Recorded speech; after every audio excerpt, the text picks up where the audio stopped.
किधर देखा है ना? कौन सा कंपनी का देखा? शिमाजू?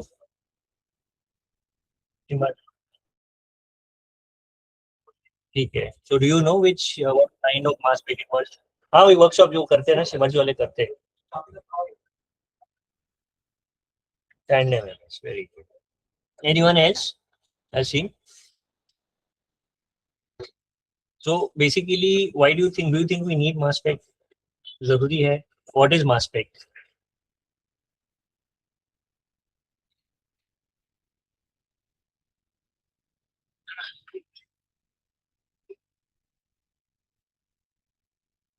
Correct.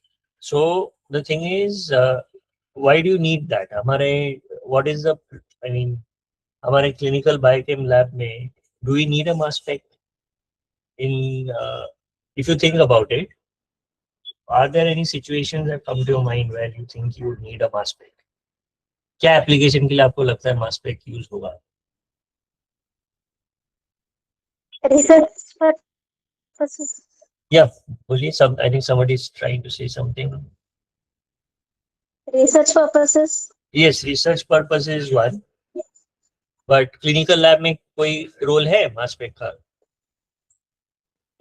हर दिन के लिए मे बी नहीं, मीन्स लाइक रूटीन टेस्ट के लिए मे बी नहीं यूज होती है सर, पर लाइक आईएम के लिए ओके, मेटल यूज डिटेक्शन. करते हैं ना. हाँ. So heavy metals detection, inborn error के लिए मेटाबोलाइट्स देखना है तो वो देख सकते हो, and protein. So do you think there are options in the clinical lab to detect all these things as of now other than mass spec? Meaning, can you look at metabolites of inborn errors without mass spec?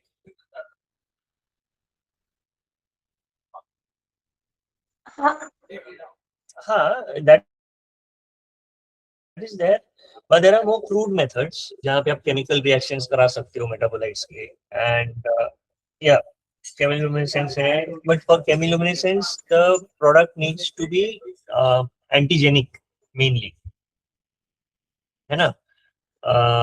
Because you're going to have an antibody for chemiluminescence. But many of the metabolites that जब biological samples में when you are talking of metabolites, they are not necessarily proteins. Most of the times they are some peptides or maybe lipids. So lipids are very rarely antigenic in nature. So immunoassays do not detect the lipids very well. Okay. And that is where your traditional chemiluminescence based methods may not work. We may still do it with cruder chemical reactions, which would be cumbersome, which may not be amenable to standardization. But एकदम ही लो resource centre में आप उसको as a presence और absence of a high level of metabolite करके देख सकते हो as a qualitative test, not as a quantitative test.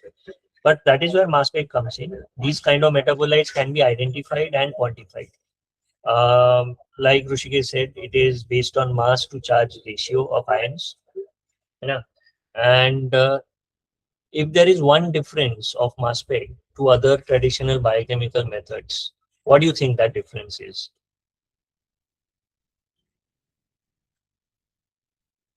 So if you think in a clinical biochemistry lab, whatever method we use for detection or identifying any particular molecule or compound, it is an indirect method, right?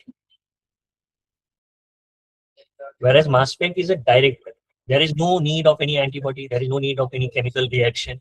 जितना molecule, जितना वो compound है, उसका mass to charge ratio का जो signature है, that is definitive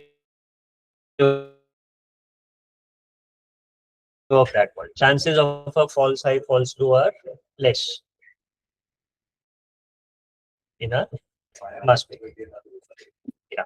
So this is one important thing I wanted you guys to understand as a principle. Yeah. There's no radiation. Correct. And yes.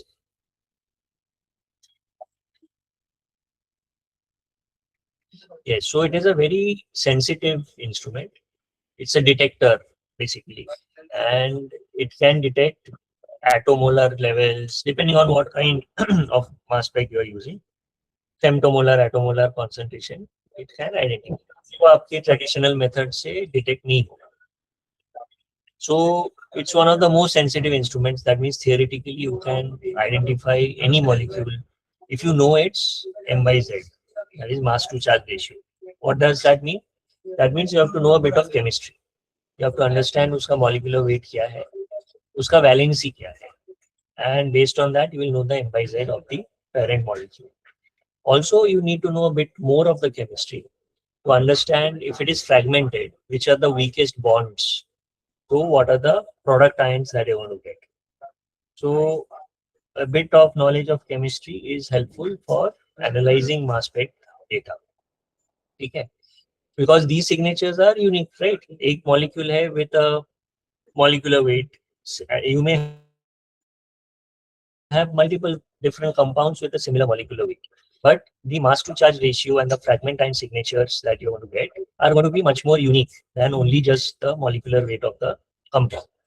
For example, glucose and fructose रहेगा तो same he molecular weight, but they are different molecules, right? Their bonds are different.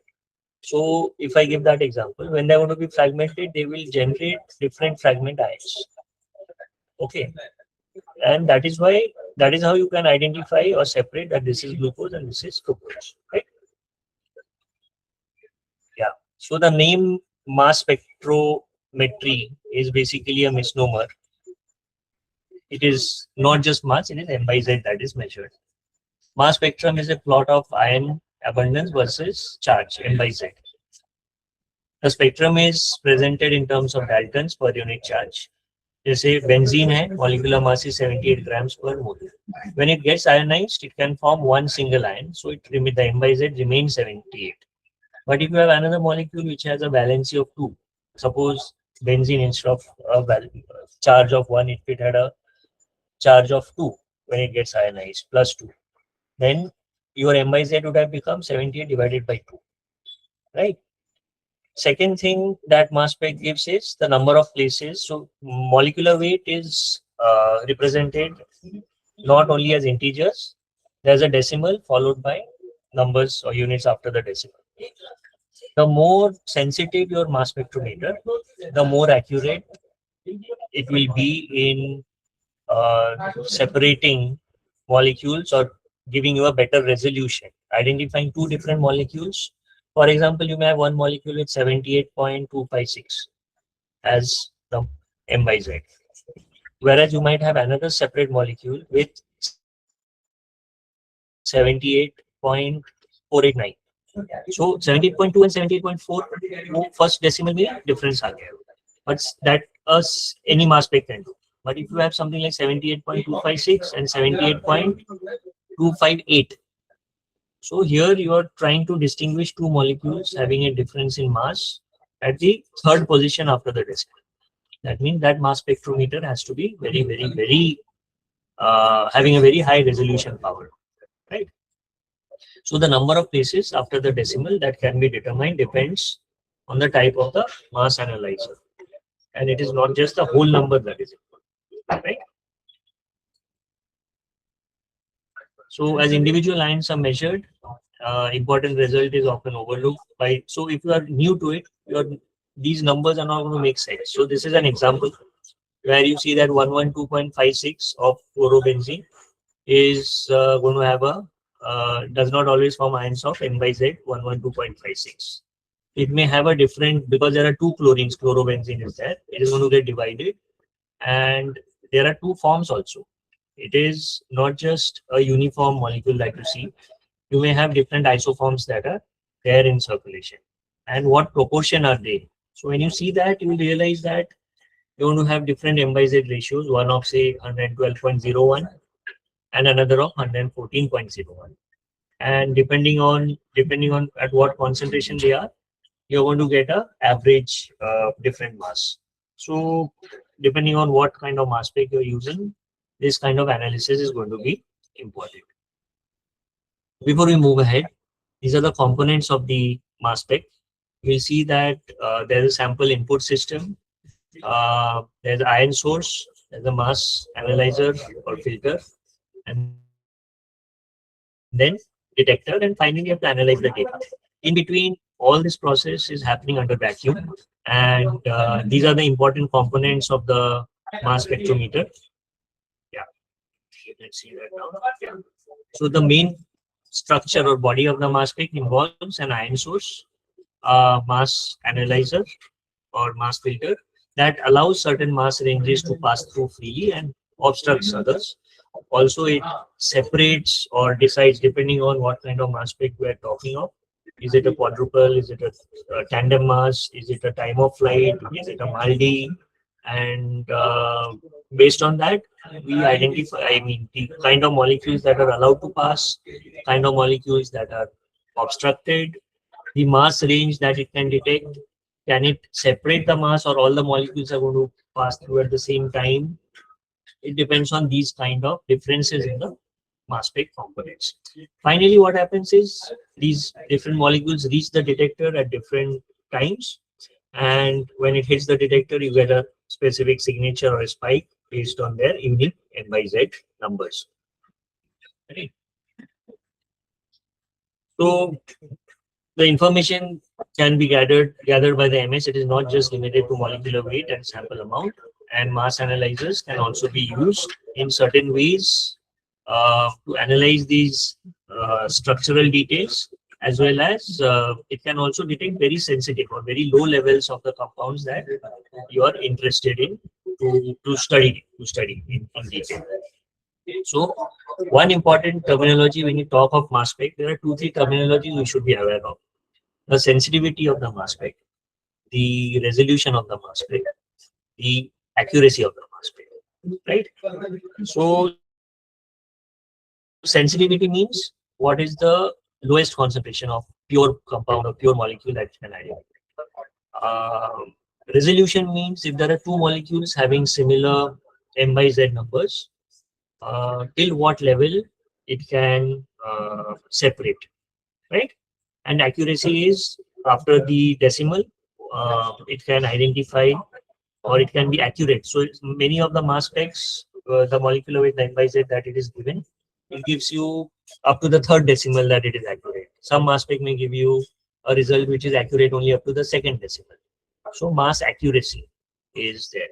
In terms of mass range, most of the mass specs are similar, and there isn't much difference. So first step is ionization. Any molecule that you want to detect in a mass spec, you have to get it ionized. So these are made in a vacuum, and there are different methods by which you can ionize. The commonest method that is used right now, so there are chemical methods and there are methods where electric current is passed and electrospray. It is nebulized under a gas. You have nitrogen gas or you can use argon gas. Based on these two gases, it gets nebulized and those molecules are ionized. So that means it is given a charge. So unless a molecule is given a charge, it is not going to move. And you have matrix assisted laser desorption ionization, which are commonly used. Different types of analyzers are time of flight or top. You have quadruple, ion traps, and only quadruple or in tandem. And then you have FT, Fourier transform ICR, uh, that is ion cyclotron resonance. And then you have some magnetic types of mass spec which are not routinely used. They are known as sector or double focus. Finally, after the analysis is done, these 4-5 types are there. It goes to the detector. It computes whatever signals it has received, and you get a lot of spikes or peaks based on their unique N by Z ratios. So what happens is ions are made into, I mean, they're made in the vacuum and it is pushed into the analyzer. To make an ion, the molecule has to be volatilized, or if it's volatile in its own, it's good, and then it is ionized. So most compounds of biological interest have relatively high molecular weights. That means they're highly polar, which limits their volatility. So it restricts their ionization in a traditional method. So, but there are some workarounds even in these cases. So depends on what kind of solvent we are using, that mix and the gradient that is being used, we can ionize. Now, from this talk over here, you will realize that mass spec is basically a detector. Any other detectors we know of? It is the same as your spectrophotometer or UV detector or photodiode array detector or fluorescent detector. They are all detectors. Similarly, mass spec is also a detector. That is why you will realize that many of these mass specs are combined with a separator component. You have a GC, gas chromatography, or a liquid chromatography, GC, LC. So also you may have you can also combine it with electrophoresis. So there are certain mass specs which can become a downstream detector for a capillary electrophoresis. So you have something known as capillary electrophoresis MS, CEMS. But they are not routinely used. Many of them are in research domains. So there's a lot of work which has happened. The two main techniques that are used commonly are electrospray ionization (ESI) and matrix assisted laser desorption ionization. Right. So till now, what we have understood is mass spec is a very sensitive instrument. It can detect any molecule, but the sample preparation is important, and knowledge of our compounds or analytes of interest is important, so that we can decide how we should separate, what kind of settings we should use, and what kind of mass spec we need to use. So electrospray ionization is basically the ions are generated by passing a solution through a small capillary having an internal diameter of 250 microns through a potential difference having voltages between plus 500 to 4500 volts. How much voltage you apply depends on multiple factors like the inner diameter of the needle and whatever solvents you're using. So many times if you see this commonly used solvents, you have acetonitrile with methanol. You may also have different percentages. Now it may be 100% acetonitrile. Slowly it is put as a gradient. Acetonitrile with methanol 5%, 10%, 15%, 20%. It's an increasing gradient. Which then, why it is done like that is many times your mass spec being a back end to the separator, there's already a solvent which is running at the front end. So there's always already a gradient which is there. So directly you cannot put the whole gradient in because the mass spec is sensitive. You have to understand one thing in principle, if you can visualize it, which is exactly the opposite to what we do in our biochemistry analyzers. For example, when you do your clinical biochem analyzers, when you measure any component, say you are trying to measure uh, plasma glucose levels. So the glucose assay has, when you read the glucose assay, you will realize that there is a linearity. It is linear up to a certain high value, and there is also a lower limit of detection. Whenever you have the bigger concern with biochemistry analyzers is if it is beyond the uh, linearity, you have to dilute it and you have to put. So we try to put in a very concentrated solution so that it falls within that range. Whereas when we are dealing with the mass spec is so sensitive. Our aim is to give it the most dilute solution that we can, so that it does not, what should I say, overwhelm the detector. Because a higher concentration overwhelms the detector and blocks all signal because it's so sensitive. So our aim is to dilute it 100 times, 1000 times, 100,000 times, so that the limit of detection can be as low as possible and it is getting detected, especially in uh, time of flight kind of mass spec, right? So this is basically something which is like opposite to what we are doing for a clinical biochemistry analyzer, right? Now coming to ESI, the electrospray ionization, it is done through capillaries. Generally, capillaries with larger inner diameters and solvents with higher boiling points require higher voltages. So you can modulate this voltage that is there. Electrostatic spraying of a sample solution initially generates an aerosol of charged droplets. Sometimes a concentric flow of gas like nitrogen gas is used. So most of the mass spec comes bundled with a nitrogen generator.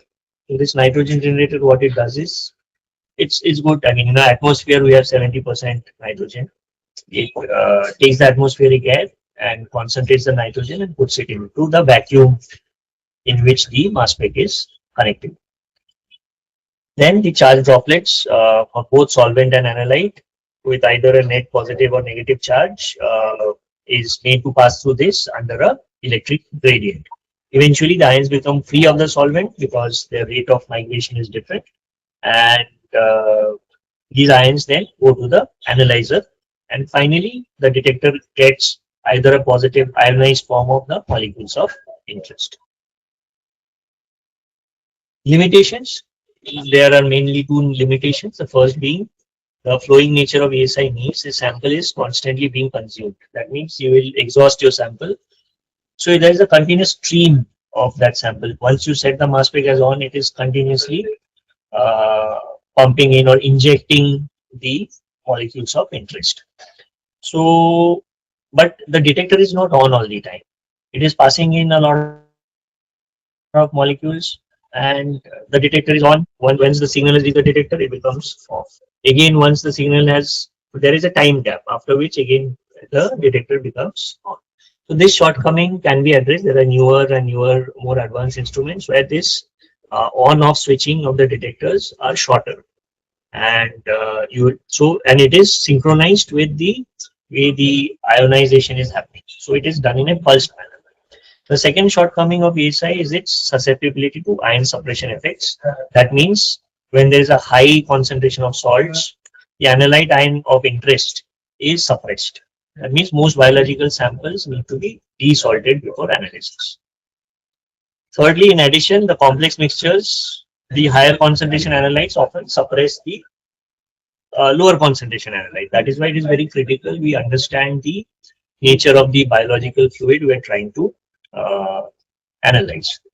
So most you cannot directly put the serum sample in the MS.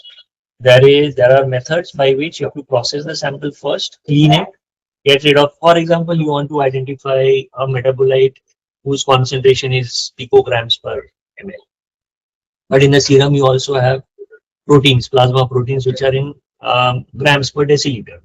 So all that is going to block the mass specs detector. So you have to get rid of all these things which are not necessary, and you are not interested in that. So one common method is by doing it through solid phase extraction, SPE. So there are other ways also, the chemical methods of separation too. But there are kits which one can use. The SPE kits also demand that you know the chemistry of the molecules of your interest, because there are different kinds of kits depending on the polarity, the pH, acidity, or alkalinity of the molecules that are being generated, right? So highly polar molecules would be separated in a column or a cartridge better, in a specific kind of cartridge better. Whereas you have another kind of cartridge where less polar compounds are being separated better. So we should know whether our compound is more polar, less polar, more acidic, more basic, and so on. Yeah. Then the second kind of ionization is APCI, atmospheric pressure chemical ionization. So nowadays, most of the ASI sources also have APCI sources. Although there are similarities and overlaps, the ionization process occurs. It does not need a vacuum for the ionization part, at least. So basically, there is an electric discharge called a corona, which is done by a very fine needle, and this discharge ionizes the uh, molecules of interest under atmospheric air, and it is then passed through the mass analyzer. Complex series of reactions then lead to the ionization. Liquids are introduced through a capillary, similar to that is used in ESI. However, instead of applying a voltage to nebulize the samples and heat, a nebulizing gas like nitrogen and heat are used.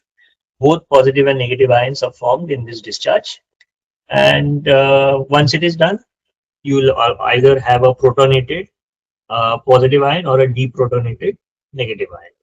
Then The further steps are similar depending on because this is just the source that we're talking. The mass analyzer remains the same.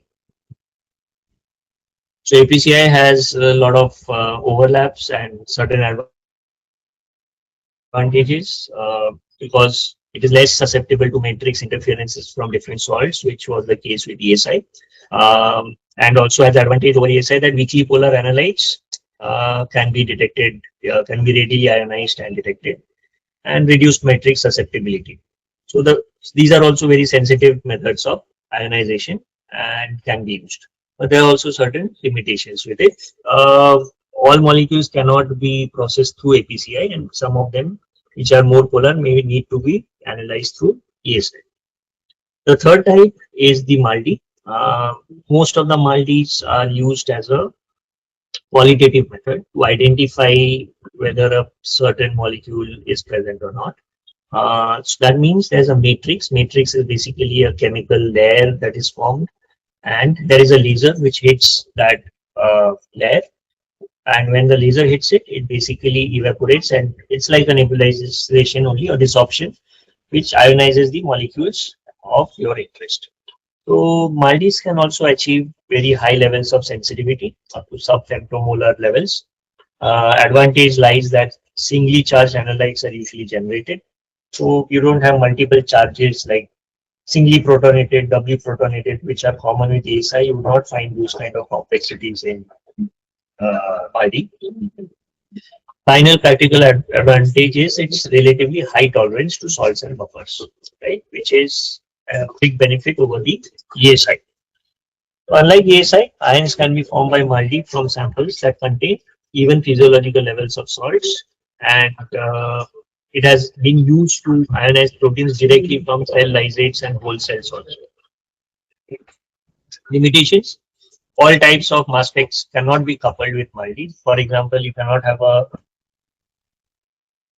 triple, quadruple combined with a MALDI. You may need a time of flight or a trap kind of mass spec to be combined with a MALDI source. Chemical noise due to matrix, obviously you're using a matrix, so you'll have a background noise, and that limits the detection of low molecular weight molecules, which are especially smaller than 500 daltons. One alternative right now is desorption electrospray ionization, which is also known as DC. Similarly, there are other methods. Different companies have come out with different kinds of workarounds because MALDI, as you have understood, is a bit cumbersome, where you have a matrix which needs to be layered on the tissue, and then there's a laser which hits it. So DC is an alternative. DC is not destructive like MALDI because when the laser is hitting the tissue, it's basically burning it. So the same point, you cannot get the same kind of ions again. You have to go next to it, right? So there are limitations of MALDI also. So here you can see this image basically shows a comparison of the same compound. This is the MALDI image, and this is the ESI source. In ESI, you will see that there are different peaks that you're getting at different M by Z because the molecule has been fragmented, and you will see that there are different amounts of protonations that has occurred and different quantification. It is the same molecule in both, but the image appears very different with a ESI source. Whereas with MALDI, it's just singly protonated or deprotonated, and you have the entire molecule. So the M by Z here you will see is somewhere between 12,000 and 13,000, right? So these can be different, but when you put all this data inside the data library and you compare the molecules, you know the parent ion and you know the fragment ions, their possibilities, the possible how many kinds of fragment ions are going to be generated through a ESI, then you can identify the molecule. Right. So then we have talked about briefly. We have talked about mass resolution and mass accuracy. They may be very confusing sometimes, but mass resolution is often a term which is used in various tender documents in journals incorrectly to support identification of new compounds. Resolution basically refers to precision of the measurement, uh, but accuracy is basically how uh, how many points after the decimal it is accurate, or how many parts per million it can accurately detect. So this kind of distinction we have to keep in our mind. Accurate measurement allows determination of mass of the ion to more places beyond the decimal point. So this statement is important. Mass accuracy typically is reported as parts per million. This is the most important parameter in establishing a compound identity. That means you have got a peak, but how sure are you that this peak belongs to this molecule or compound only? That can be done with how many points after the decimal your mass spec can detect accurately. Mass resolution is only important if there are two molecules with similar masses and it can distinguish those two molecules. So if these ions are not resolved, then you can have, there are other ways where we can predict. Uh, so when you're looking at a mass spec or you're trying to understand whether a mass spec is good or bad, you have to identify mass accuracy will take precedence over mass resolution, although both the terms seem similar. There are different types of mass analyzers and they measure ions or detect ions in different ways. In the first image, in the first slide, we had seen that you have the quadruple mass analyzer, you have time of flight mass analyzer, you have trap based analyzers, beam based analyzers, right? So broadly, these analyzers can be divided into two groups, like beam analyzers and trapping analyzers. In the beam analyzers, the ions leave the ion source in a beam and pass through a analyzing field to the detector. It's like a time of flight.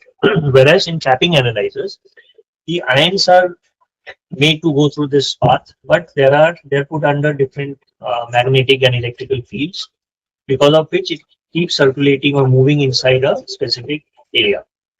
So they are trapped in that area and they move erratically in that area. Depending on their individual chemistries and polarities, this kind of movement is there, and that is how it gets separated inside the trapping analyzers. Time of flight is one of the commonest or simple analyzers that has been there since a long time. It separates ions based on their velocity and can essentially be thought of as a race. The after it has entered from the ESI source till it reaches the detector, depending on which molecule is more polar, less polar, the N by Z ratios, how they move inside the electric fields, it will determine which molecule is going to reach the detector earlier as compared to the ones which will reach later. So as all the ions with same charge often obtain the same kinetic energy after acceleration, the lower M by Z ions achieve higher velocities than the higher M by Z ions. It's obvious the heavier molecules would reach later as compared to the lighter ones. Ion velocities are therefore inversely related to the square root of M by Z. Ions can travel up to 2 meters before reaching the detector. Often this travel path of the ions varies between 0.5 to 2 meters. So by measuring this, the time taken for the ion to reach, we can calculate the M by Z of the ion. So you have a straight top tube, you have the ion source, it enters, depending on the M by Z, you can see the smaller M by Z ones reaching the detector earlier as compared to the bigger ones. So this is shows a mass analysis in time of flight spectrometry. It is achieved because ions of different M by Z have different velocities and they reach the detector at different rates. P is basically a double focusing analyzer, provides direction focusing through both electric and magnetic sectors. So there's a magnetic field and an electric field. So here is an electric field, a charge is applied in this small capillary. It is separating or either promoting or hindering the movement of certain molecules. After that, it's passing to a magnetic uh, area where again it is getting separated much more clearly. So these are called these kind of analysis is better in terms of separation, but they often take longer time. The whole path length is often between 0.5 to 2 meters. The third picture is again a quadruple kind of analyzer. There's one more quadruple right on the screen where the cursor would have been. So if you remove that quadruple, you can see all these molecules passing through, and these are all electrodes with different charges. And based on the charge of the molecules, the m by z of the molecule, they're either going to go towards one quadruple or away from it. And that again alters the path of these molecules and the rate at which they want to travel towards the final detector. Based on that, when these molecules are hitting these detectors and the m by z values can be calculated. So quadruples, basically there are four electrodes that are there, was typically sorry, yeah, it was detected long back, and it was one of the go-to things for GCMS and LCMS between the 70s and 90s. The mass separation in quadrupole is a result of ion motion in dynamic radio frequency or RF electric field, and is dependent directly on the m by z of the ion. I think that line makes sense on its own. Whereas the kinetic energy of the ion is a crucial parameter in a different kind of mass spec known as sector and TOF instruments, which is not a quadruple instrument, because here the it's a linear path where the time of flight, the difference is based on time and not on the charge that is there. So mass analysis is a function of RF voltages and direct current applied to the four rods in quadruple, whereas it is basically a parameter of time or dependent on time in the TOF instruments. Depending on the physical parameters of the quadruple, the upper m by z limit can vary from 300 to 4000. That means most quadruple can detect molecules having m by z which lie between 300 to 4000. And as we have already seen, mass accuracy is a critical indicator of how good a mass spectrometer is, and is generally in hundreds of parts per million. Now you have a quadruple associated with an ion trap. The quadruple ion trap is similar to the quadruple mass analyzer. Uh, the quadruple has electric fields in two dimensions, x and y, and ions move perpendicular to the field in the z direction. Whereas in the ion trap, it also has an electric field, but it has it in all three dimensions, which results these ions being trapped and it cannot get out of the field.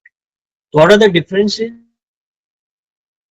Key differences between a quadruple like a triple quad versus a ion trap like orbit trap is a quadruple. In the quadruple, the ions are that are detected. They have a stable trajectory through the quadruple, whereas to obtain a mass spectrum with an ion trap, the ion trajectories are erratic. Must be made unstable. Ions are made unstable in a mass selective manner. That means you can program, you can decide which m by z ions need to be moved around a bit, and based on that, the RA voltages are modulated and modified. So that kind of selectivity is offered in the ion traps. Commercial ion traps typically have a m by z range, which is again similar to the quadruples, but also have a resolution which can be increased or improved up to 70,000. So normally this kind of resolution is much less. It is around 5,000 to 10,000 for uh, quadruples, whereas for quadruple with the ion trap, it can go up to 70,000.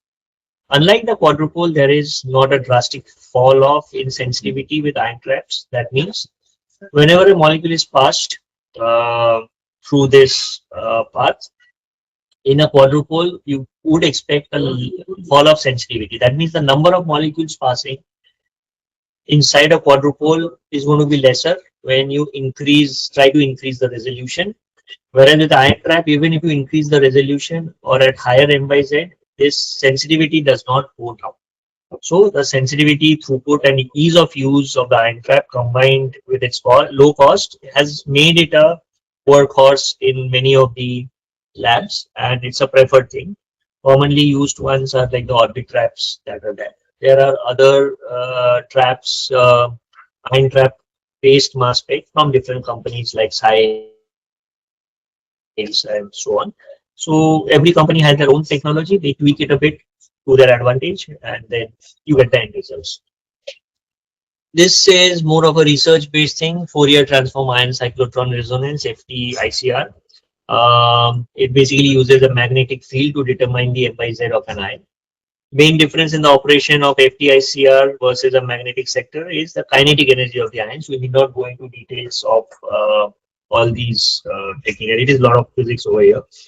At low kinetic energies, the ions do not pass through the magnetic field.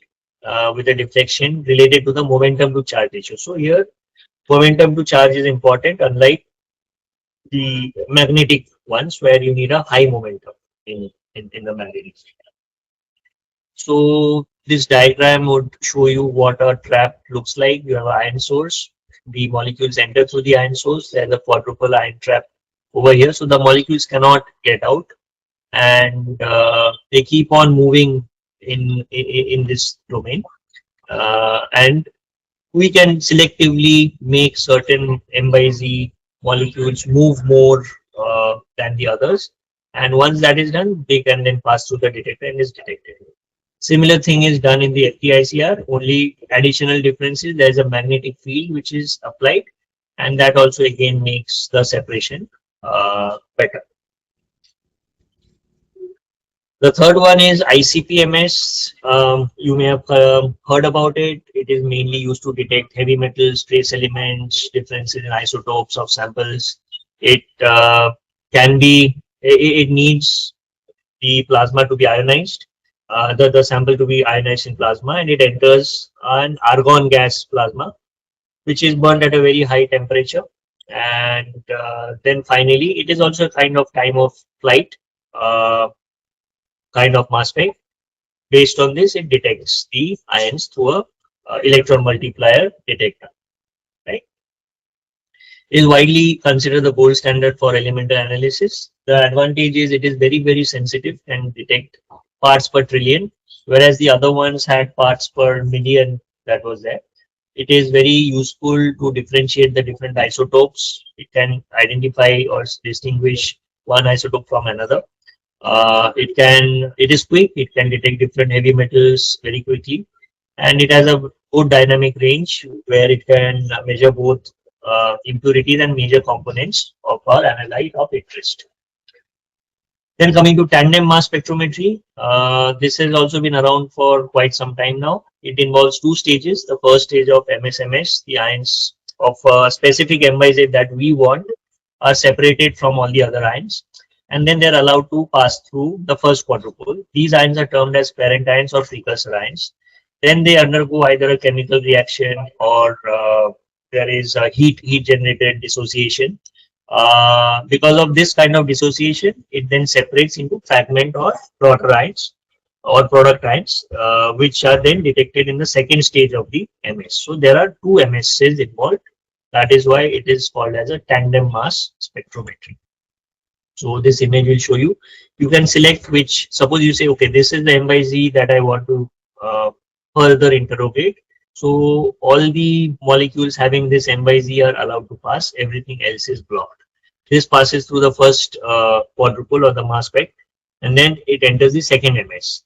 It is then fragmented based on the kind of mass spec. There is collision induced dissociation, infrared multiphoton photo dissociation, surface induced dissociation, so on. Different things are there, and then you get different fragment ions with their unique M by Z signatures that helps identify and quantify the parent molecule. So this is a tandem MS. So to summarize, often MSMS instruments are classified in two categories: tandem in space or tandem in time, like the time of flight kind of instruments. Trapping instruments are also a kind of tandem in time category of instruments. Although trapping instruments have advantage of readily being able to do multiple MS raised to n, they cannot perform the parent ion scans. This is a limitation, or neutral loss scans. It scans everything. It cannot restrict the molecules from going through. Whereas when you have the tandem in space, it can restrict, where you saw you can choose specific M by Z's to go through the triple quad. So this is a triple quadruple. Advantages of the triple quad versus the Q-top is that the triple quad can perform parent and neutral loss scans. Because the top does not scan, so obviously it makes sense. Advantage of Q-top, whereas, is the speed in which an MSMS spectrum can be obtained. So it is very good for identifying unknowns. So when you're looking at the triple quad, you need to know the M by Z of that molecule. You need to know the chemistry of the molecule. But if you want to do an untargeted analysis or target independent analysis, you cannot do it with a Q-top. You will need you cannot do it a triple quad. You will need a Q-top for untargeted analysis. So there are inherent analytical advantages of different mass spectrometry. Mass spectrometry as a whole is a very sensitive instrument. It is a direct kind of measurement. It is quick, and that is why increasingly you are seeing mass spec based analysis being done in different domains with different applications. You have them in inborn errors, you have them in cancer, you have them for routine diagnostics, therapeutic drug monitoring, right? You have them for broad proteomics based studies, multi-omics studies. Yeah, all these things have made MS a very interesting instrument. The bottleneck that we realized we had was the data interpretation, because a single scan releases a lot of spectra. And to analyze all that spectra, you need a very good computing facility, where if you see the files, the size of files that are generated are often in GBs. One single sample can give you maybe 2 GB of data. Or so if you do in a single run, and if you're looking at different molecules, it will go into terabytes. So it is not just the mass spec, you also need a very high computational facility to be able to analyze all these things. Finally, the gentle nature of this kind of ionization techniques such as ESI, DC, it also is now less stressful for the sample. Many times the samples that we get are not necessarily patient sera. You also have in the research labs, you have cell lysates and even single cell analysis for which the sample volume is very less. So this kind of analysis does not consume all the sample volume. And why it is important, you will realize, especially in the cancer domain, just having a genetic mutation does not always lead to the same kind of disease outcome or response to therapy. And that is why we have phenotype analysis, you have multi-omic analysis, where we're looking at the proteomics that are there, we're looking at the transcriptomics, the RNAs that are being synthesized. Even you can do oligonucleotide sequencing based on the mass spec, based on their M by Z, that is possible. So there is a lot of good stuff which are happening, but it is still not as well standardized for the newer biomarker discovery and things as we would like to. It's still a work in progress. And I mean, for the clinical diagnostic labs, panels like metanephrines are being tested on the triple quads, the mass spec. You have steroid panels where you have the adrenal steroids, the other steroids like Dexa and all, which therapeutic drugs, the antifungal drugs, anti-TB drugs. These all are detected very well on the LCMS kind of platforms. So with this, I have overall summarized the kinds of mass spec that are there, the kinds of technology that is there, the ionization, the components, their applications, their limitations. We have talked of mass accuracy, we have talked of mass resolution, we have talked of sensitivity and different pros and cons of different types of mass spec. So you realize that one mass spec cannot do everything. And for a different application, you would probably need a different kind of mass spec. And the basic premise is it's a direct measurement, and the more dilute the sample or less concentration that you can put in, the better, because it does not block your detector, because all these molecules, they hit the detector. Because if you saturate the detector with a higher concentration of molecules, you're going to need to clean it. That means there's a lot of engineering that is needed. You have to take the cone out, the detector out, clean it. That means you cannot process more samples on the mass spec. So you have again a downtime on the mass spec. So here the strategy is probably opposite to what we do in a diagnostic lab, where we try to increase the concentration of analytes of interest. Here we are trying to reduce the concentration of analytes of interest as a practical thing. So with this, I'll end my talk and would be happy